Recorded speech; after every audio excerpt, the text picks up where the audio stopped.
धर्म ध्वजा थामे चले रघुकुल के सरताज, लंका कंपित देख कर जागा अधम समाज। वानर सेना संग लिए रघुवर बढ़े अपार, भक्ति बल पर जीत ली लंका की दुर्गम धार। जब जब जीवन में संकट आता है, जब जब मार्ग कठिन और लक्ष्य दूर प्रतीत होता है, तब केवल महाबाहुबल नहीं, भक्ति संयम और भगवान की शरण ही सच्ची विजय दिलाती है। ऐसी ही विजय का दिव्य सूत्र अपने भीतर समेटे है विजय एकादशी।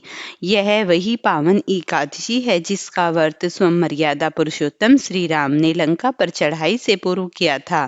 केवल स्वयं उपवास रखकर ही नहीं, अपितु अपनी संपूर्ण सेना और प्रजा को भी इस व्रत का महत्व समझाकर उन्होंने जगत को यह संदेश दिया कि धर्म की राह पर चलकर ईश्वर की भक्ति के साथ किया गया संकल्प कभी पराजित नहीं होता। विजय एकादशी पापों का क्षय करने वाली, भय को हराने वाली और साधक को विजय प्रदान कराने वाली एकादशी है। इस दिन श्रद्धा से किया गया व्रत, सुनी गई कथा और लिया गया संकल्प जीवन की बड़ी से बड़ी बाधाओं को भी समाप्त कर देता है। आइए इस पावन अवसर पर हम सभी मिलकर एक विजय एकादशी की दिव्य कथा का श्रवण करें, ताकि भगवान श्री हरि और श्री राम की कृपा से हमारे जीवन में भी धर्म, शांति, विजय का प्रकाश फैल सके। एक बार की बात है, श्यामानंद जी वृंदावन के बहुत बड़े रसिक संत हुए, जो कि रसिक मुरारी जी के गुरुदेव भी थे। वे नित्य सेवा कुंज में जहाँ प्रियतम नित्य विहार करते, वहां पर झाड़ू लगाया करते थे। झाड़ू को सोहिनी भी कहते हैं। तो वह सोहिनी लगाते समय बड़े ध्यान से, बड़े गौर से एक एक लत्ते के नीचे देखा करते कि कहीं कोई चरण चिन्ह तो नहीं, क्योंकि कभी कभी उनके प्रिय लाल के चरण चिन्हों के दर्शन हो जाते थे तो वह बड़े भाव में निगमन हो जाया करते। प्रियलाल के चरणों में जो चिन्ह हैं, वह उन्हें देखकर पहचान लेते कि यह तो वही उनके चरण चिन्ह हैं। एक दिन उनको सेवा कुंज में सोहिनी सेवा करते देखकर श्री राधा रानी को इनके दर्शनों की इच्छा हुई, लेकिन जब तक किसी सखी सहचरी की कृपा ना हो, तब तक श्री राधा रानी को किसी के भी दर्शन नहीं दे सकती। इसीलिए तो इच्छा होने पर भी श्री राधा रानी सीधा दर्शन नहीं देती, उन्हें अपनी किसी सहचरी या किसी सखी की आवश्यकता पड़ती है। एक दिन श्री राधा रानी ने जानबूझकर अपने श्री चरणों का एक नुपुर सेवा कुंज में छोड़ दिया। प्रातःकाल श्री श्यामानंद जी ने अपने नित्य क्रम के अनुसार सोहिनी लगाते थे। नित्य सेवा के अनुसार वह झाड़ू लगाया करते थे। सोहिनी लगाते समय उन्हें आज देखा कि एक बड़ा ही कीमती अद्भुत नुपुर वहां पर था। उसे देखकर उन्हें तो बड़ा आनंद मिल रहा था। उन्होंने सोचा कि शायद किसी नवविवाहित वधू का होगा, और फिर सोचने लगे कि अगर वह ढूंढने आएगी तो वह उसे दे देंगे। ऐसा सोचकर उन्होंने नुपुर को अपनी पगड़ी में बांध लिया और वहां वापस सोहिनी लगाने लगे।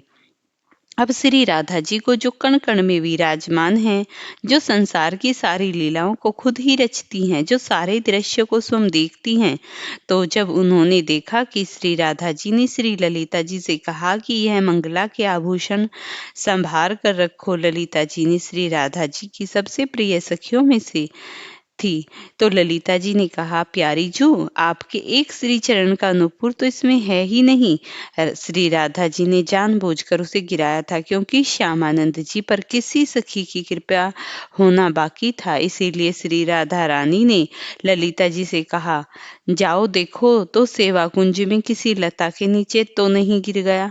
अब ललिता जी ने खोज प्रारंभ की तो श्री श्यामानंद जी सोहिनी लगा रहे थे और राधा राधा नाम जप रहे थे। ललिता जी ने विचार किया कि मैं स्वरूप में जाकर इनसे नुपुर मांगूंगी तो अच्छा नहीं रहेगा। इसीलिए वो एक साधारण वेश में गई और कहने लगी, बाबा बाबा, यह सोना लगाते हुए आपको कोई नुपुर तो नहीं मिला? अगर मिला हो तो मुझे दे दीजिए। ललिता जी साधारण वेश में गई हुई थी, तो उन्हें देखकर श्यामानंद जी बोले, वह नुपुर तुम्हारा तो नहीं हो सकता। तो ललिता जी बोली, नहीं, वो मेरा ही है, मेरा नहीं, मेरी बहू का है, लाओ मुझे दे दो अगर आपके पास है तो। बाबा बोले, नहीं, ऐसे तुम्हें नुपुर नहीं दे सकता। अगर वो नुपुर तुम्हारी बहू का है तो पहले उसी तरह का दूसरा नुपुर दिखाओ। अगर वही हुआ तो मैं तुम्हें दे दूंगा, और नहीं हुआ तो मैं तुम्हें नहीं दूंगा। बाबा को अंदर ही अंदर आनंद हो रहा था कि इस नूपुर में तो कुछ खास है, क्योंकि इसकी खोज हो रही है। उन्हें ललिता जू से बात करके अपार आनंद भी मिल रहा था और वह समझ गई कि यह कोई साधारण व्यक्ति नहीं है, अवश्य ही कोई दिव्य व्यक्ति है जो अपने वेश को छुपाए हुए है। ललिता जी बोली, अरे बाबा, तुम मुझे दे दो। अब बाबा मना करने लगे, मैं आपको नहीं दूंगा। और थोड़ी देर बाद जिस बहू बेटी का यह गिरा है, अगर वह आकर मुझसे पूछे कि यह नूपुर मेरा था, तो मैं तुम्हें कहाँ खोजूंगा। मैं तभी यह नूपुर तुम्हें दूंगा जब तुम्हारे चरणों के नूपुर भी लाकर दूसरा मुझे दिखलाओगी। अब तो ललिता जी ने अब बहुत हठ किया, लेकिन बाबा ने उन्हें नूपुर नहीं दिया। अब आकर ललिता जी ने श्री राधा जी से बात की तो श्री जी ने कहा, सखी, अब तो लगता है मुझे ही जाना होगा, क्योंकि बाबा बहुत जिद्दी हैं और देखो, वह हर रोज मेरी कुंज की सोहिनी सेवा करते हैं। चलो आज चलकर नहीं निहार करते हैं। अब श्री जी जब किसी भक्त को दर्शन देने के लिए उतावली हो जाएं तो स्वयं दर्शन का विधान बनाती हैं। सहज स्वभाव परियो नवल किशोरी, जो को मर्दता दयालुता कृपालुता की राशि हैं। श्री राधा रानी और ललिता जी अब श्यामानंद जी के पास आई। ललिता जी ने आकर बाबा से कहा, बाबा, इनके चरणों की तरफ देखो, वही नुपुर ऐसा है जो कि नुपुर तो तुम्हारे पास है। अब बाबा ने नुपुर देखा, फिर कहने लगा, हाँ, यह तो बिल्कुल वैसा ही है। और ऐसा कहते हुए श्री जी की करुणा देखकर उनके चरणों में साष्टांग लौट गए। बाबा ने इशारा किया, मैं बांध दूं।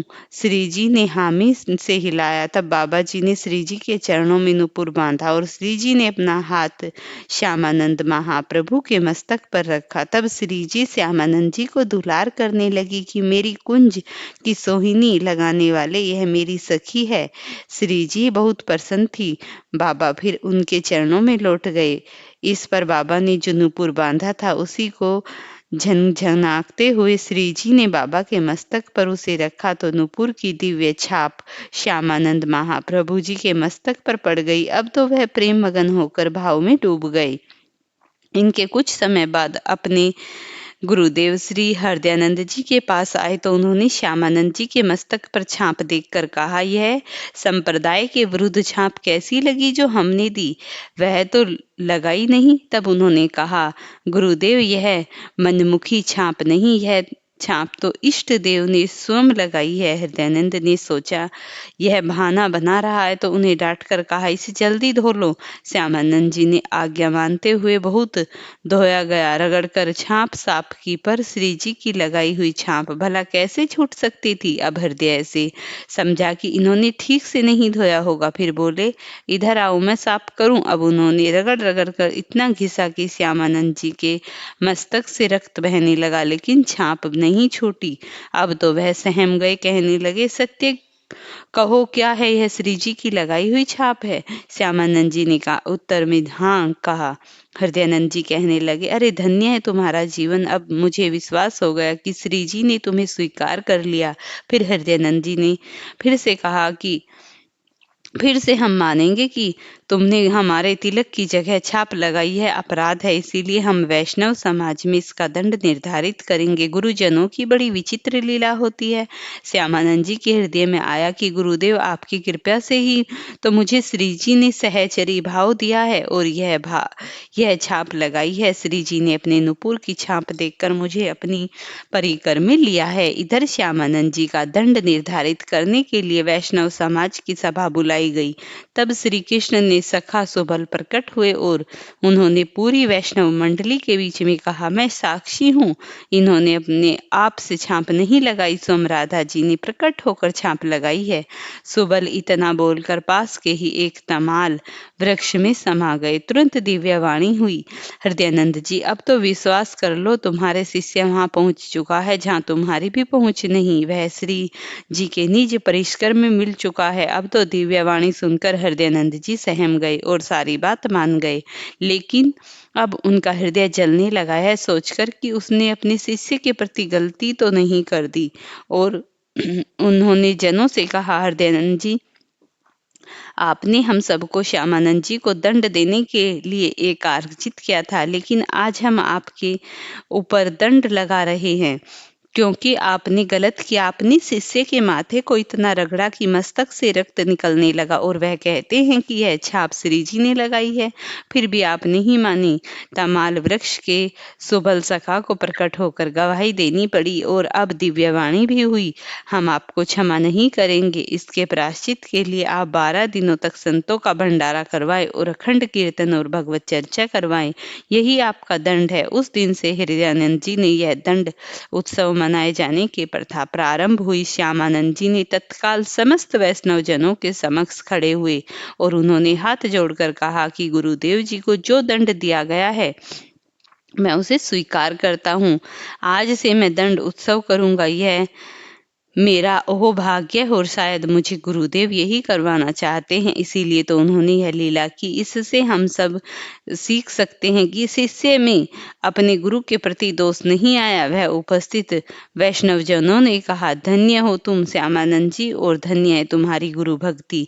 ऐसा कहकर उन्होंने संतों को स्वीकृति दी। फिर श्यामानंद जी ने बड़े उत्साह से 12 दिनों तक उत्सव मनाया। यद्यपि वह दंड एक बार के लिए था, लेकिन अब उसे हर वर्ष मनाया जाने लगा। प्रिय श्रोताओं, आप सभी मानसिक रूप से कल्पना कीजिए, धर्म नगरी हस्तिनापुर की वो दिव्य सभा। सिंहासन पर धर्मराज युधिष्ठिर महाराज, चारों ओर से सभी पांडव, महर्षियों, सभासद और ऋषिगण विराजमान हैं। सभा में गंभीर शांति है। स्वयं काल भी थम गया हो। उसी सभा के भीतर पीताम्बरधारी श्री कृष्ण मंद मुस्कान के साथ विराजते हैं। उनके मुखरविंद से निकलने वाली वाणी अमृत के समान है, जो केवल सुनने वालों के कानों में ही नहीं सीधी हृदय में उतर जाती है। धर्मराज विनय पूर्वक श्री कृष्ण से पूछते हैं, हे माधव, ऐसे समय में जब संकट गहरा हो, विजय दूर हो, तो ऐसा कौन सा पाप नाश हो जो धर्म की विजय सुनिश्चित हो? तब श्री कृष्ण सभा की ओर दृष्टि डालते हुए कहते हैं, राजन, मैं तुम्हें विजय एकादशी का रहस्य बताता हूँ। यह वही एकादशी है जो भय को हराने वाली और विजय प्रदान करने वाली है। इस व्रत के प्रभाव इतना महान है कि इस व्रत को करने वाला कभी पराजित नहीं होता। उसके बलशाली से बलशाली शत्रु भी भयहीन हो जाते हैं। श्री कृष्ण आगे कहते हैं, हे धर्मराज, इसी विजय एकादशी का व्रत एक बार मैंने अपने श्री राम अवतार में भी किया था और उसी के पुण्य प्रताप से अधर्म पर धर्म की विजय हुई और रावण का अभिमान चूर चूर हो गया। युधिष्ठिर महाराज, एक बार देवऋषि नारद ने जगत पिता ब्रह्मा जी के कहने पर आप मुझे फाल्गुन मास के कृष्ण पक्ष की विजय एकादशी का व्रत और उसकी विधि बताने की कृपा करें। श्री नारद जी की बात सुनकर ब्रह्मा जी ने कहा, हे पुत्र, विजय एकादशी का उपवास पूर्व जन्मों के पाप तथा वर्तमान के पापों को नष्ट करने वाला है। इस एकादशी का विधान मैंने आज तक किसी से नहीं किया, परंतु तुम्हें बताता हूँ। विजय नाम की है एकादशी उपवास करने वाले सभी मनुष्यों को विजय प्रदान करती है। अब श्रद्धा पूर्वक कथा का श्रवण करें। श्री राम को जब 14 वर्षों का वनवास मिला, तब वह अपने भाई लक्ष्मण और देवी सीता सहित पंचवटी में रहने लगे।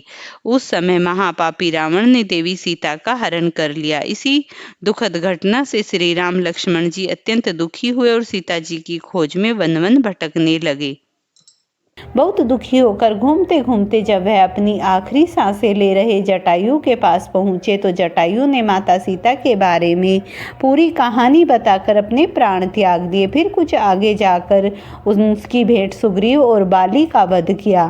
फिर उन्होंने लंका जाकर माता सीता का पता लगाया और उनसे श्री रामचंद्र जी और सुग्रीव की दोस्ती के बारे में सारी बातें बताई। फिर लंका से आकर वीर हनुमान ने भगवान राम से सारी बातें बताई। तब भगवान श्री राम ने अपनी वानर सेना के साथ लंका पर चढ़ाई करने का निश्चय किया और लंका की ओर प्रस्थान किया। लेकिन जब श्री रामचंद्र जी समुद्र के किनारे पहुंचे, तब उन्होंने विशाल समुद्र को गौर से देखा, जिसमें भयंकर जलीय जीव जंतु थे, और वह सोचने लगे कि इस विशाल समुद्र को किस प्रकार से पार करके अपनी सीता के पास जल्द से जल्द पहुंच सकूं। विशाल समुद्र को देखकर भगवान ने लक्ष्मण जी से कहा कि हम इस समुद्र को किस प्रकार से पार करेंगे। तब लक्ष्मण जी ने कहा, हे प्रभु, आप तो कुछ जानने वाले हो, आप आदि पुरुष हो। कृपया यहाँ से कुछ ही दूर कुंवारी द्वीप है, जहाँ बंगलादालाभ्य नाम के मुनि रहते हैं, उन्होंने अनेक ग्रह देखे हैं, उनके पास जाकर इसका उपाय पूछिए, वह अवश्य ही बताएंगे। लक्ष्मण भाई के इस प्रकार के वचन सुनकर श्री रामचंद्र वग्दालभ्य ऋषि के पास गए और उनको प्रणाम करके उनके पास बैठ गए। वग्दालभ्य ऋषि ने उन्हें पहचान लिया और पूछा, हे राम, आपका आना कैसे हुआ? तब श्री राम कहने लगे, हे ऋषियों, मैं अपनी सेना सहित यहाँ आया हूँ और राक्षसों को जीतने के लिए लंका जा रहा हूँ, लेकिन समुद्र को पार करने का कोई उपाय बताइए, क्योंकि इस विशालकाय समुद्र को आसानी से पार कर लेना मेरी समझ से परे है।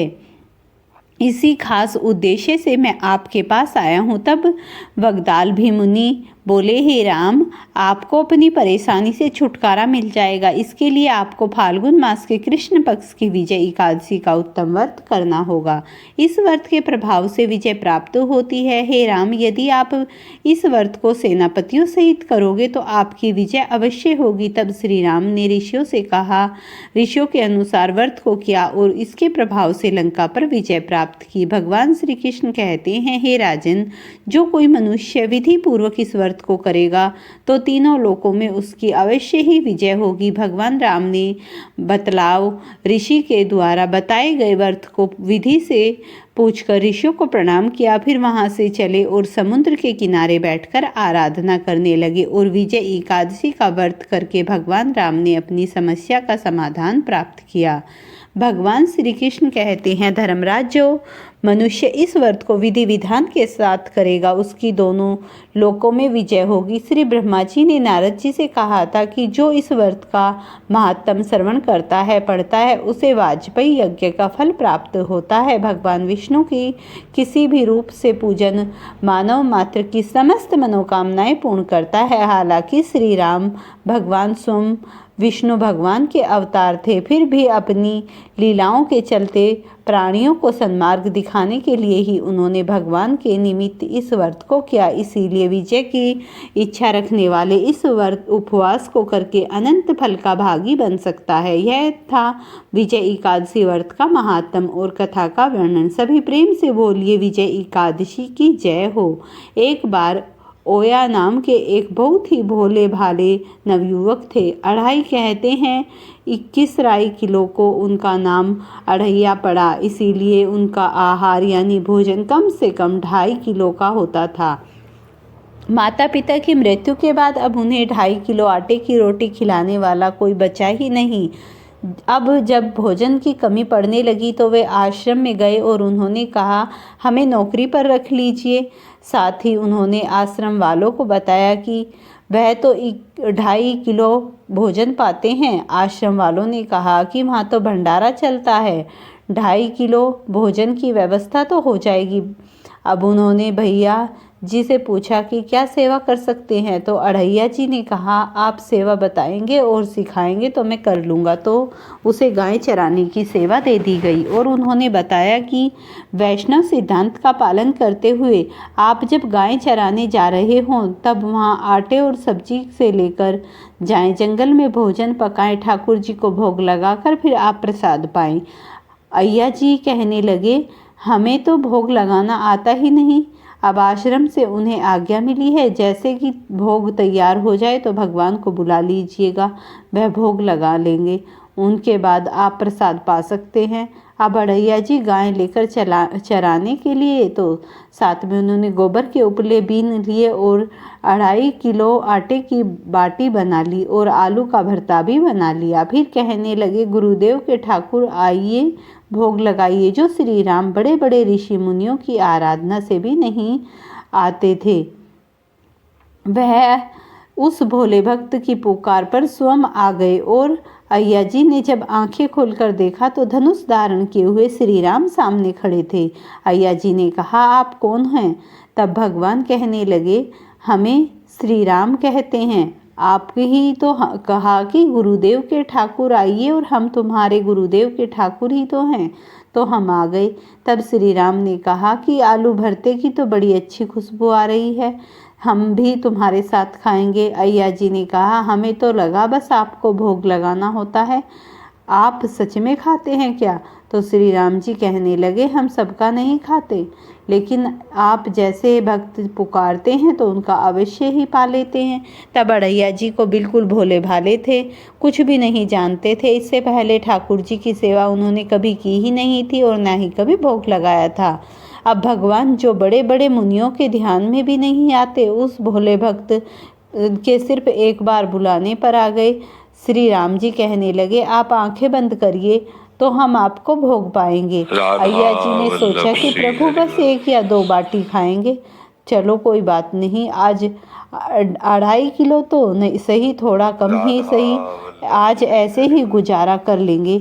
लेकिन प्रभु श्री राम तो आज सारी बाटी और सारा भरता खा लिया। अड़ैया जी ने आंखें खोली तो ना तो भरता है और ना ही बाटी थी, सब गायब। तो कहने लगे, प्रभु क्या आज आप हमें भूखा रखेंगे? तो भगवान श्री राम कहने लगे, लोग जानते होंगे आपके गुरुदेव ने भोग लगाने के लिए क्यों कहा, क्योंकि आज एकादशी है, इसीलिए उन्होंने आपको आटा दे दिया और कहा कि आप खुद पका के भोग लगा कर खाना।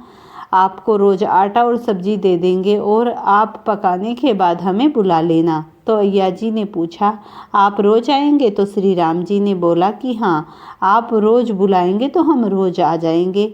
अब अय्या जी ने श्री राम अपने गुरुजी से जाकर बोले कि गुरुजी, आज तो आपके ठाकुर जी आए थे और हमारी सारी बाटी खा गए। कल से हम 5 किलो आटा लेकर जाएंगे, 2.5 किलो आपके ठाकुर जी के लिए और 2.5 किलो हमारे खुद के लिए। सुनकर गुरुदेव जी को तो हंसी आ गई, सोचने लगे कि 2.5 किलो आटा भी इसके लिए कम पड़ने लगा। तो उन्होंने भंडारे से कहा कि पूछने की ज़रूरत नहीं, यह जो भी मांगे इन्हें दे दीजिएगा। अगले दिन अय्या जी फिर गाय लेकर जंगल पहुँचे।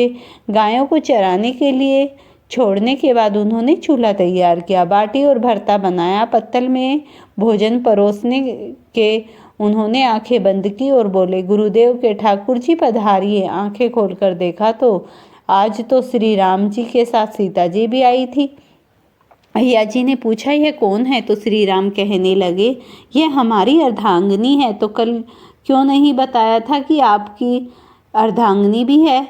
क्या यह भी भोजन करेगी हमारे साथ? अय्या जी ने पूछा। तो प्रभु जी राम कहने लगे कि हमारे जितने भी पाती हैं। तब अय्या जी कहने लगे, भोग लगाइए गुरुदेव के ठाकुर। उनके ऐसा कहते ही माता सीता और प्रभु श्री राम ने बाटी खा गए। अब अय्या जी आश्रम में गए और गुरुदेव से कहने लगे, गुरुदेव कल से 7 किलो आटा लगेगा। आज जो आपके ठाकुर जी अपनी पत्नी को साथ लेकर आ गए थे, आश्रम में किसी को भी उनकी बातों पर विश्वास नहीं हो रहा था। उन्हें लगा कि शायद अय्या जी गायों को ही बाटी खिला देते होंगे। अब आज्ञा हुई कि उन्हें 7.5 किलो आटा दे दिया जाए। अगले दिन उन्हें बाटी बनाते समय दोपहर में 3 बज गए। पत्तल में परोसकर उन्होंने बोला, गुरुदेव के ठाकुर पधारो। इस बार श्री राम के साथ लखन, सीता जी और राम तीनों आ गए। अय्या जी ने पूछा, आज ये कौन आ गए आपके साथ? श्री राम जी बोले, इन्हें नहीं जानते, ये तो हमारे छोटे भाई हैं। तो अय्या जी बोले, अगर आप पहले बता देते तो हम व्यवस्था करके आते। अब जितना भी भोजन मैंने बनाया है उतना ही तो हम सबको कम पड़ जाएगा। तो श्री राम ने कहा लक्ष्मण जी से कि बहुत सरल भक्त है, तुम नाराज मत होना। जब वे तीनों चले गए भोजन पाकर, तो अय्या जी ने पत्तलों में से जो जूठन बची थी वह खुद खा ली। आज उनको एक अद्भुत आनंद महसूस हुआ।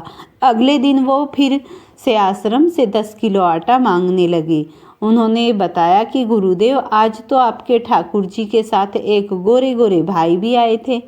अब गुरुदेव जी सोच रहे कि भला इस भोले भाले भक्त को श्री राम, सीता जी और लखन जी का अनुभव कैसे हो सकता है।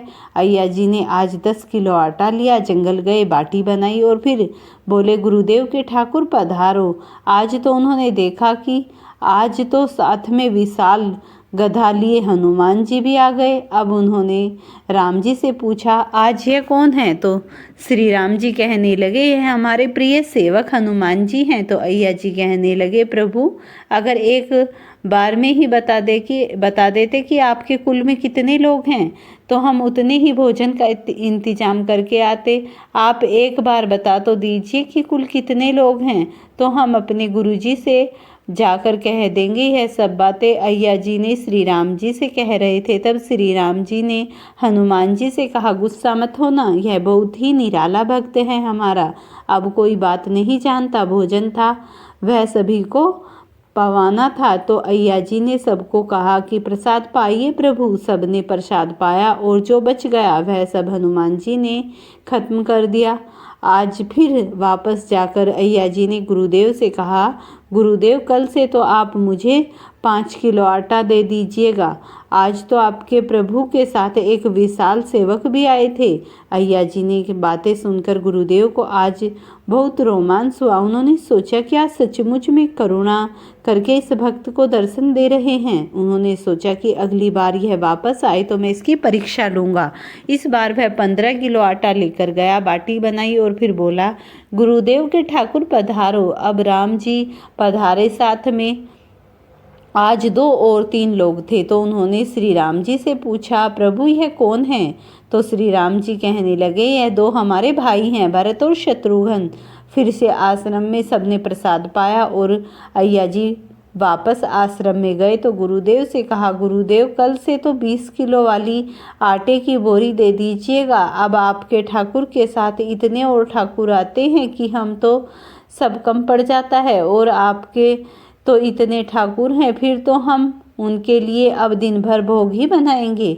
अब अगले दिन वह बहुत सारी व्यवस्था करके गए, आटे की बोरी भी ले गए, जंगल में जाकर गायों को चारा चराने के लिए छोड़ दिया और एक पेड़ के नीचे सारी सामग्री रख दी। लेकिन आज उन्होंने कुछ भी नहीं पकाया और आवाज़ लगाई, गुरुदेव के ठाकुर पधारिए।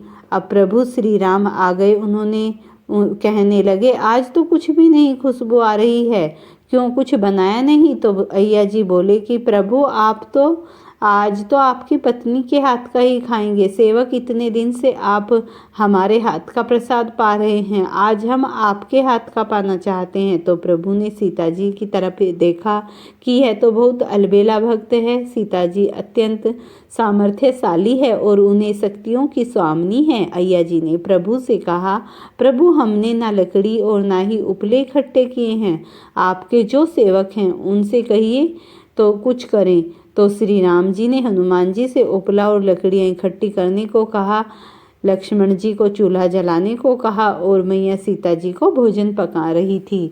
तब उन्होंने प्रभु से कहा कि आप भोजन बनाइए, तब हम गायों को इकट्ठा करके आते हैं। अब वह भागकर आश्रम में गए और गुरुदेव से बोले कि गुरुदेव आज तो हमने आपके ठाकुर के पूरे परिवार को फंसा लिया है, आज तो सारे ठाकुर मिलकर रोटी और बाटी बना रहे हैं। गुरुदेव चलिए जल्दी देखिए, आपकी शंका शांत होती है तो आज आप उनके हाथ से बना भोजन ग्रहण कर लीजिए। अब गुरुदेव ने सोचा, है तो पागल आदमी है, राम जी जो बड़े बड़े योगियों के ध्यान में नहीं आते, भला कैसे गंवार आदमी जिसको नाम तक जपना नहीं आता, कोई ग्रंथ पढ़ना नहीं आता, तो भला उसके सामने कैसे आ सकते हैं। लेकिन उन्होंने सोचा कि भगवान दयालुता पर संशय करना ही नहीं चाहिए, चलकर देख लेता हूँ सच्चाई क्या है। गुरुदेव निरंतर भजन प्राणन्य थे तो प्रभु के दर्शन के अधिकारी तो थे।